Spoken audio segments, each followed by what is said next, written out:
오늘은 새로운 분이 나와 계신데요. 루카스 씨가 해외 일정 탓에 오늘 함께하지 못하게 되어 대신 특별한 분이 우리 구클래스를 찾아주셨습니다. 시청자분들께 자기소개 부탁드릴게요. 네, 안녕하십니까. 그 배우 김대명입니다. 오늘은 새 식구지만 네. 마음만은 오래된 아버지의 느낌으로 열심히 강의 듣도록 하겠습니다. 네, 감사합니다. 감사합니다. 네. 네, 새로운 식구 김대명 배우님과 함께 오늘도 좋은 구클래스가 되었으면 좋겠습니다. 오늘의 강의를 해주실 우리 진미수 교수님 모셨습니다. 박수! 와!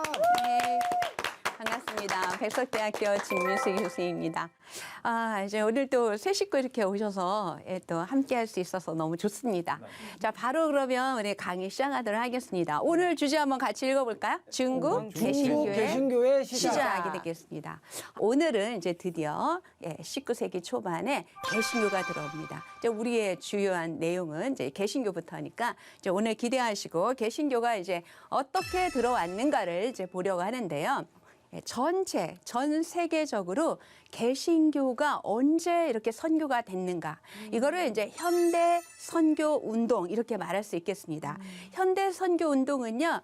이제 미리 말씀드리자면 19세기가 절정이에요. 19세기가 절정이에요. 최전성기입니다. 그런데 알고 봤더니 1세기 전부터 이런 선교 운동에 대한 움직임이 있었다는 거예요. 자, 첫 번째 보시면은 첫 번째 이분 뭐 하시는 분 같아요? 판사님. 판사님. 음악?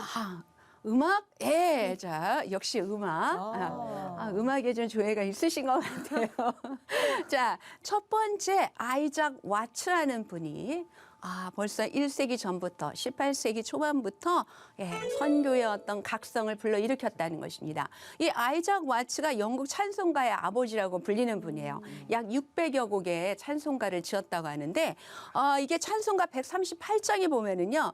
햇빛을 받는 곳마다 주 예수 왕이 되시고 이런 제목이거든요. 네. 우리는 이제 거의 잘 안 불렀던 찬양이긴 합니다. 그런데 이분이요. 보세요.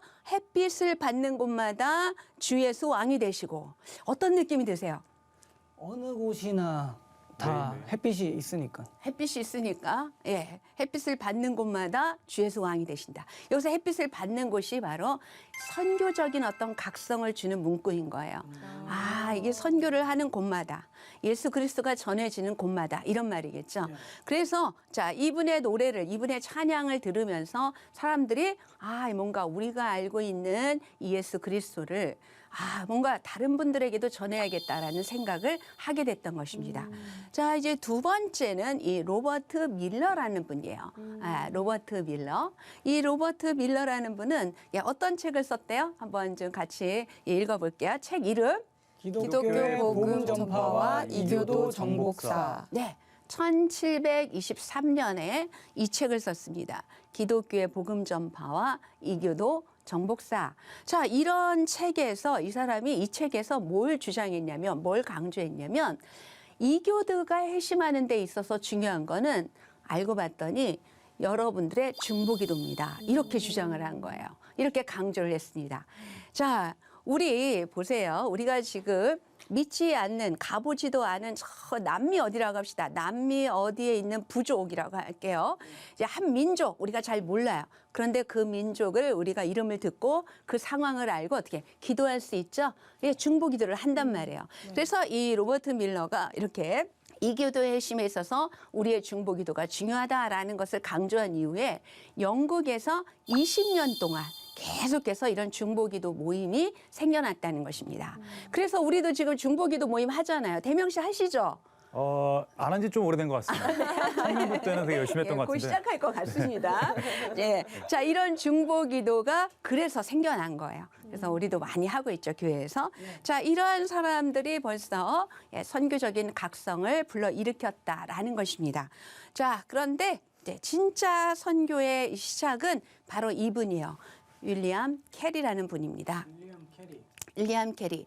자, 이분은 뭐라고 불리느냐? 현대 선교의 아버지라고 불려요. 현대 선교의 아버지. 자, 이분은 어느 나라 사람? 영국. 아, 그렇죠. 영국 써있죠. 영국 침례 선교회. 자, 1792년에 영국 침례 선교회 소속으로 인도로 파송받아요. 거기에서 40년 동안이나 사역을 합니다. 그때는 한번 가면 다시 오기도 힘들어요. 그래서 그냥 거기서 나는 거기에서 뼈를 묻겠다라는 심정으로 선교사를 간 거예요. 자, 거의 처음 이 사람이 처음 간 겁니다. 예, 이 윌리엄 캐리가 처음 파송이 된 거예요. 가서 무슨 일을 했을까요?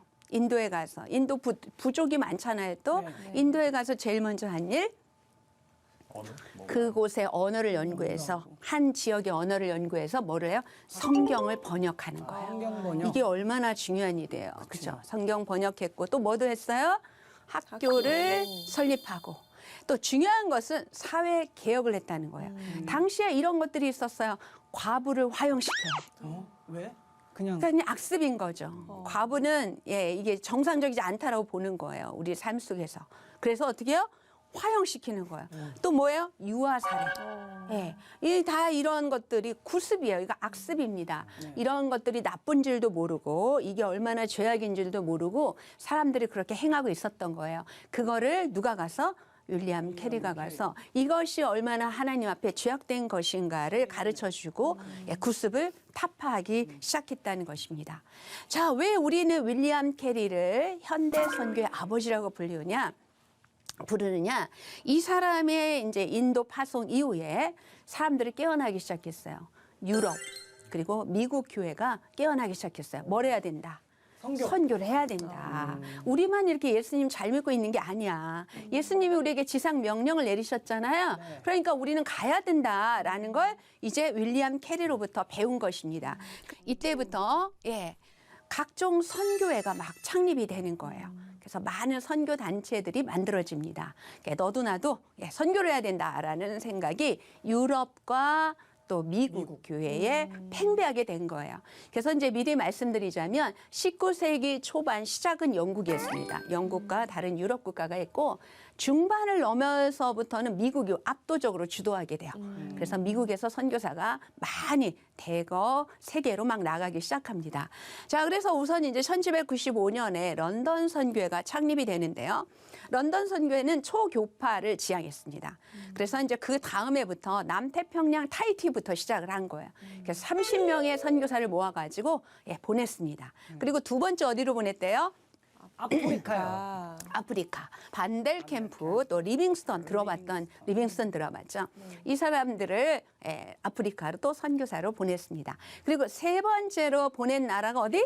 중국. 자, 모리슨 선교사가 이 런던 선교에 소속이 돼서 중국에 들어오게 되는 것입니다. 이런 런던 선교의 어떤 선교적 비전, 이것이 없었더라면 이 거대한 중국이 복음화되지 못했다는 거예요. 복음의 씨앗이 이제 이 런던 선교회 같은 이런 선교 단체의 비전에 따라서 이제 중국이 서서히 깨어나기 시작합니다. 영적으로. 자, 그래서 또 1799년에는 영국교회 선교회, 그리고 또 19세기 중반에는 중국 내지 선교회. 자, 이러한 선교회가 창립이 되면서 전 세계적으로 선교 운동이 거세게 일어나는 거예요. 자, 그 절정기가 언제다? 19세기. 자, 그래서 케네스 라투렛이라는 미국의 역사학자가 계세요. 자, 이분이 뭐라고 얘기했다? 자, 같이 읽어볼게요. 19세기는 기독교 세계 역사의 위대한 세기. 이렇게 말을 했답니다. 그래서 여러분은 현대 선교 운동의 절정 언제? 19세기. 이렇게 생각하시면 되고요. 그때 모리슨이 중국에 들어오고 그러면서 또 70년 후에는 또 우리나라에도 복음이 전해지고 동아시아에 복음이 전해지는 때가 바로 19세기다. 이렇게 보시면 되겠습니다. 자, 그리고 드디어 이제 우리가 개신교 최초의 이제 중국 선교사 모리슨을 보겠습니다. 이렇게 생기셨어요. 모리슨 선교사. 자, 모리슨 선교사는 영국 스코틀랜드 출신이고, 이 워낙 독실한 기독교 가정에서 자랐어요. 어릴 적부터 새벽기도 안 하면 안 돼. 그래서 엄마가 맨날 말씀 읽고 기도시키고 이제 이런 가정에서 자랐습니다. 어디 영춘 씨 가정도 그런 가정인가 봐요. 저희 어머니는 불교여서. 잘못 찍었어요. 저희 어머니는 기도하지 말라고. 기도도 아침에 기도 좀 하지 마. 이렇게 기도 좀 하지 마. 하셨지만 저는 어머니 인생 어머니 승리하셨군요. 예. 자, 무리수는요, 하기 싫어도 해야 돼요. 부모님이 막 너무 열심히 해서. 그런데 이제 이런 분들이 또 회심을 합니다. 16세에 정말 주님을 만났습니다. 그러고는 더 열심히 했겠죠? 철저한 신앙교육을 혼자 막 하는 거예요. 맨날 말씀 읽고 기도하고 자, 이런 훈련을 했습니다. 그리고는 21세가 돼서 선교사의 부름을 받아요. 그리고 23세가 돼서 런던 선교의 선교사로 선발이 됩니다. 아무나 보내지 않아요. 당시에는 굉장히 여러 가지를 이제 지금도 이제 그렇죠. 지금도 그런데 그때도 많이 이제 여러 가지를 조건을 보고 자격이 구비됐는지를 보죠. 그런데 런던 선교에서 이를 선발을 한 후에 너는 중국으로 가야 돼 하고 딱 지정을 해줬어요. 그래서 무리수는 모르죠. 뭐 마음이 어땠는지 모르지만 하나님의 뜻으로 알고 아멘하고 순종을 했습니다. 자, 그때부터는 더 철저한 선교 훈련에 들어가요. 어떤 훈련을 먼저 했을까요? 언어? 우리 대명 씨 오늘 처음 왔는데 선전하고 있습니다. 자, 어디서 중국인을 만나요? 그런데 하나님의 은혜로 길 가다가 우연히 중국인을 만난 거예요. 그냥 중국인이요? 런던 거리에서 그것도. 그래서 이름이 용삼덕이었대요. 용삼덕. 용삼덕 씨, 삼덕 씨를 만나가지고 이제 중국어를 아마 자세히 배우지는 않았겠지만 기초적인 어떤 이런 걸 좀 배우고 나서 언어 훈련 끝났고요. 그다음 두 번째 어떤 훈련이 있었을까요?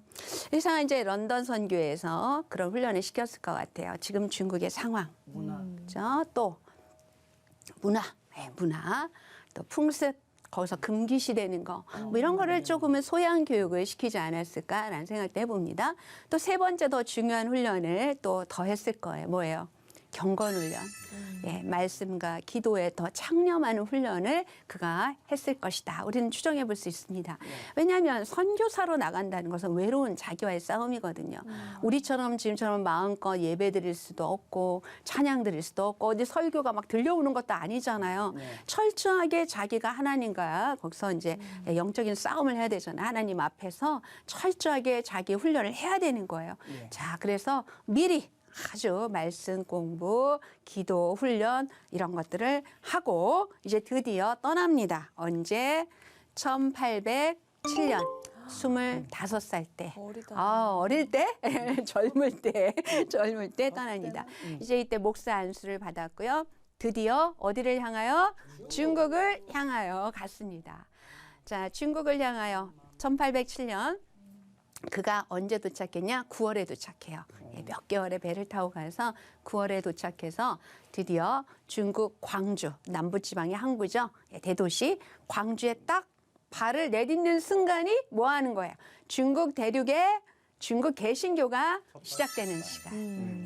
그 중국 교회가 드디어 열리는 때. 그때가 1807년 9월이었다라는 것입니다. 자, 그런데 이제 도착했잖아요. 어땠을까요? 도착했을 때 어땠을까요? 저는 너무 긴장되고 떨렸을 것 긴장, 같아요. 두려움. 왜 그래요? 미리 또 막 들었잖아요. 그죠? 대명 씨 지금 뭐 앞에 내용 잘 못 들었긴 하지만 추정을 할 수 있을 것 같아요. 지금 이제 무리슨이 왔어요. 먼 나라에 왔어요. 어떤 느낌이었을까요? 저랑 지금 되게 비슷한 경험일 것 같습니다. 어떤. 같이 이렇게 살다가 이제 온 거지 않습니까?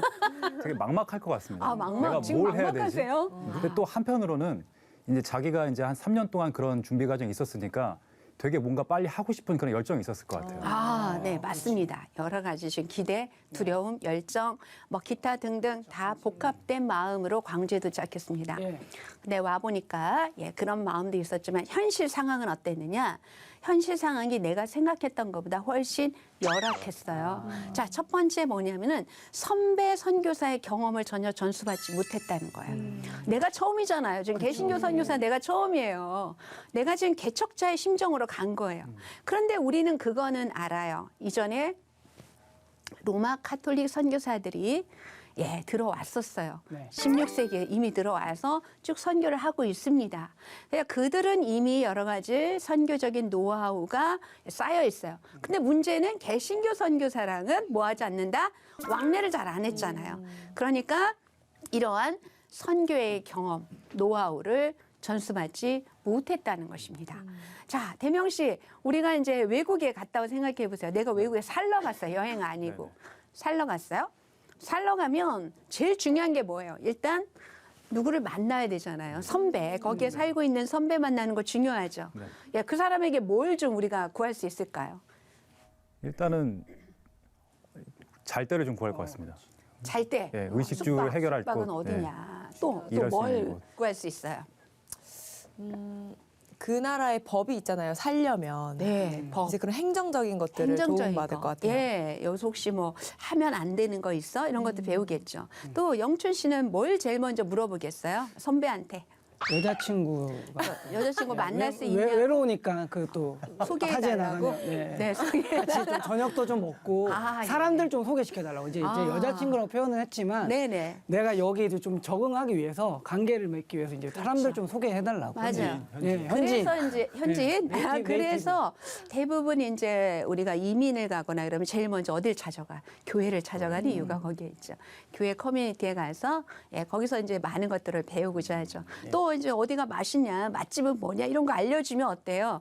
예, 살기가 훨씬 수월해지는 거예요. 예, 내가 아무것도 모르고 가는 것보다 이렇게 선배들이 쫙 있어가지고 예, 사람 소개도 해주죠, 법도 알려주죠, 숙박시설도 가르쳐주죠 이러면 적응이 빨라지죠. 자, 그런데 누구는 이게 없었다. 모리스. 아무것도 없었다는 거야. 그래서 혼자 숙박시설 찾아가고, 예, 또 이 법을 또 배우고는 왔지만 그래도 더 공부를 해야 되겠고, 이런 여러 가지 어려움이 그에게 있었다는 거예요. 음식도 좀 잘 안 맞는데. 자, 그 다음에 더 중요한 게 있었어요. 두 번째 뭐예요? 그때 들어왔을 때는 예, 이제 우리가 조금 옛날에 했던 부분이기도 한데 뭐를 내리고 있었어? 청나라가 예, 로마 카톨릭 우리 싫어. 어떻게 했죠? 여러 가지 배경이 있었는데 로마 카톨릭 절대 믿으면 안 된다라는 금교령, 종교 금지령을 내린 상태였어요. 그때가 이제 강희제 말인데요. 이게 옹정제, 걸륭제, 가경제. 지금 모리슨이 들어온 때가 가경제 황제 때예요. 네. 근데 이게 거의 100년의 시간입니다. 이 100년 동안 내내 뭐가 내려져 있었다? 금교령이 내려져 있었던 거예요. 예, 금교령이 내려져 있는 상태라는 건 단순히 금교령 내렸대가 아니에요. 뭐예요? 절대 로마 카톨릭 믿으면 안 돼. 안 돼. 큰일 나요. 사형이에요. 그리고 외국 선교사 절대로 본토에 거주할 수 없는 거예요. 그다음에 혹시 외국인에게 중국어를 가르쳐 준다? 그럼 어떻게 될까요? 사형. 사형. 와, 뭐 다 사형. 무서운 시대가 바로 예, 이 금교령이 내려진 상태였어요. 그래서 모리슨도 여기 있을 수가 없었습니다. 그래서 어디로 갔냐? 여기로 가게 돼요. 자, 마카오로 가게 됩니다. 본토 선교를 준비를 해야겠다. 그래서 예, 마카오로 가게 돼요. 근데 마카오로 갔더니 거기서 2년 정도 거주했는데 거기도 녹록지가 않았어요. 왜냐? 마카오는 당시 포르투갈령이었는데 거기는 로마 카톨릭이잖아요. 그래서 로마 카톨릭 신부들이 거기에 많았는데 이상하게 지금 누가 들어온 거야? 예, 전혀 이질적인 개신교 선교사가 들어오니까 견제를 많이 했고 그곳에서 여러 가지 어려운 점이 많았습니다. 그래서 이 사람이 생각한 거예요. 안 되겠다. 내가 이 마카오에서 있을 게 아니라 본토로 가야 되겠는데 본토로 가려니까 이건 뭐가 필요해? 신분이 정확해야 되는 거예요.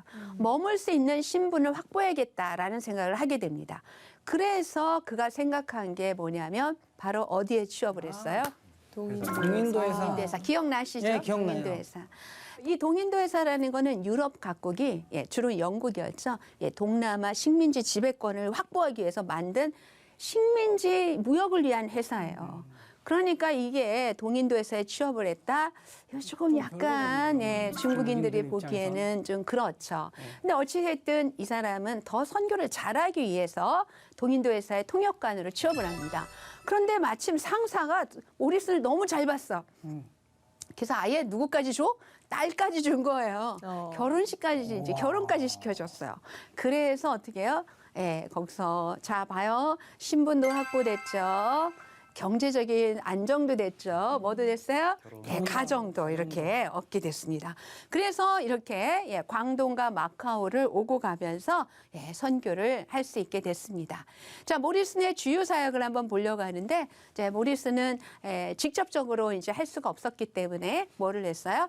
예, 첫 번째 사전 출판. 그리고 성경 번역 이쪽에 치중을 했습니다.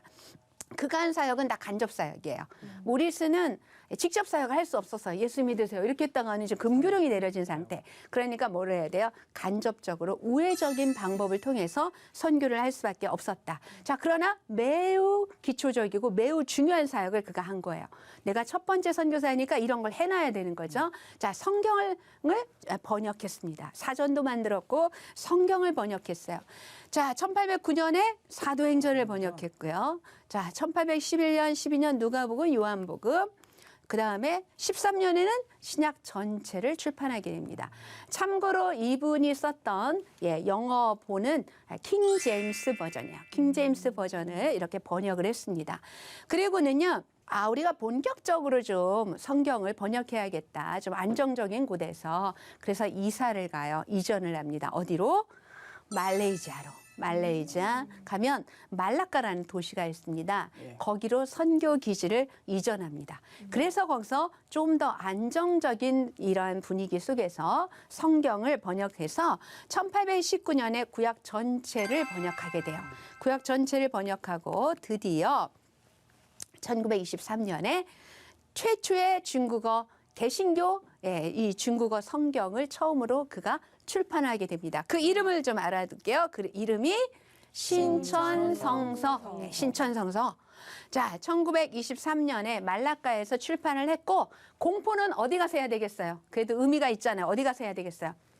본토로 가는 거죠. 중국 본토로 가서 광주에 가서 이제 공포를 하고 드디어 내가 개신교 성경을 완역했습니다라고 출판 공포를 하고 유통을 시키게 됩니다. 그래서 이렇게 신천성서 처음으로 개신교 성경이 생겨난 거예요.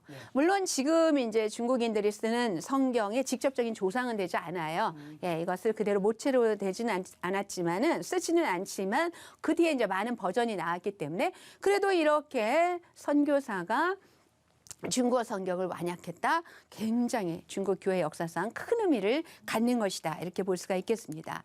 자, 신천성서의 특징을 좀 간단하게 보겠습니다. 원문에 충실했대요. 원문에 충실하게. 그리고 정확하고 간결한 문체. 무엇보다도 쉬운 문체를 사용했어요. 어려운 거 뭐 그랬사옵나이다 뭐 이렇게 하면 우리 지금 힘들어요, 그죠? 그런 거 안 하고 그랬다 뭐 이렇게 그랬습니다. 이 정도로 그래서 쉬운 문체, 구어체를 사용함으로써 잘 공부를 못했던 서민들도 어떻게 했다? 개신교 성경을 충분히 읽을 수 있었다. 그래서 이 기독교인들이 앞으로 말씀 중심의 신앙을 잡아주는데 이 신천성서가 큰 역할을 했다라는 것입니다. 자, 그런데 이제 조금 하나 여기서 잠깐 하나 짚고 넘어갈 게 있는데요. 신천성서가 우리와 관련이 있어요. 자, 우리의 한글 최초의 한글 성경은 언제쯤 만들어졌을까? 자, 이것도 모르는 게 정답. 모르는 게 정답. 언제래요? 1887년 예수 성교 전서라고 하는 최초의 한글 성경이 나왔어요. 근데 이거를 아이러니하게도 누가 만들었냐면요. 한국 선교사가 아니고 중국 선교사. 중국 선교사. 이름이 존 맥킨타이어와 존 로스입니다. 우리는 그냥 이것을 로스본으로 알고 있으니까 존 로스만 기억해 주세요. 존 로스가 예수 성교 전서는 신약만 완역한 거예요. 그런데 이 사람이 이 선교사가 어디 중국 선교사인데 어떻게 한글을 만들었을까? 한글 성경을. 자, 이제 만주에서 활동을 했단 말이에요. 그러니까 만주에는 조선인들이 왔다 갔다 하니까 자주 만났어요. 그래서 이제 그 사람들과 만나면서 이 사람들에게 성경을 읽히게 해야겠다라는 생각을 했던 거예요. 그래서 만들기 시작했는데 혼자 못 만들어요. 이제 존 맥킨타이어도 있었지만 이응찬, 서상윤 같은 이러한 조선 사람들의 도움을 얻어서 이렇게 만들게 되었습니다. 자, 그래서 원문, 영문 이런 것을 참고로 했고요. 자, 주 대본은 뭐였다는 거야? 아까 얘기한 신천성서를 보고 이렇게 중국어 성경 신천성서를 보고 많은 부분을 거기에 의존해서 번역을 했다는 것입니다. 중국어 성경이요, 그러니까 한문 성경이 주는 유익이 많이 있어요. 자, 이런 교회라는 단어가 지금 우리도 똑같이 쓰고 있잖아요. 이게 중국어 성경에서 온 거란 말이에요.